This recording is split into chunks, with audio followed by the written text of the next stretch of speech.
In 2050, the world finally declared victory over hunger, cruelty, and the beating heart of nature itself. Real meat was outlawed, erased from farms, from markets, from memory. They called it progress. They called it peace. But peace built on silence has its own kind of violence. From above, the cities glow like electric dreams. Towers of glass rise into the pale artificial dawn. Neon rivers flow between them, humming with synthetic life. Every screen repeats the same message: perfect protein, pure conscience, no animals. No blood. Inside bright apartments, families gather round immaculate tables.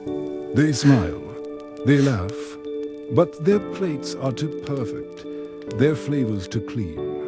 The taste of something missing lingers, like a ghost between bites. Somewhere deep beneath the shining streets, the world still remembers. Hidden kitchens breathe with the warmth of fire and fear. Old hands tremble as they touch forbidden flesh, a fragment of history thawing in a pan. The scent rises like prayer smoke, and for one fragile moment, the future tastes alive again. Above ground, drones glide through the rain, silent, precise, relentless. They scan the air for organic traces, for carbon signals, for truth. To the authorities, it is protection. To the people, it is surveillance. To the few who remember, it is mourning. The elite dine in towers of glass, dressed in light and luxury. Holographic servers offer plates that sparkle with impossible precision. No animals, no imperfections, no emotion.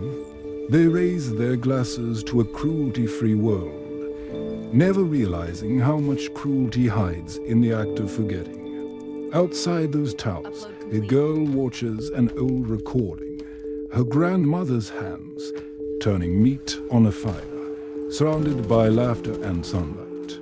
She plays it again and again, as if by watching, she might feel the warmth of the world that was. Far beyond the cities, the land has gone quiet. Once green fields have turned silver with synthetic crops. Cows and sheep survive only as statues, memorials to a time when life had texture. The wind hums through hollow barns like breath through an empty lung. But deep below, the rebels gather. They light fires where the earth still smells of soil. They share stories, memories, tastes. Each bite is a rebellion, a sacred act of remembering. They don't eat to survive. They eat to belong. One woman, a journalist, risks everything to tell their story. Her trembling voice records the truth. The world forgot what real life tastes like, but we can remember. She uploads the message as the drones descend, their red eyes cutting through the dark. Her final whisper rides the static of resistance, for flavor is not sin, it's soul.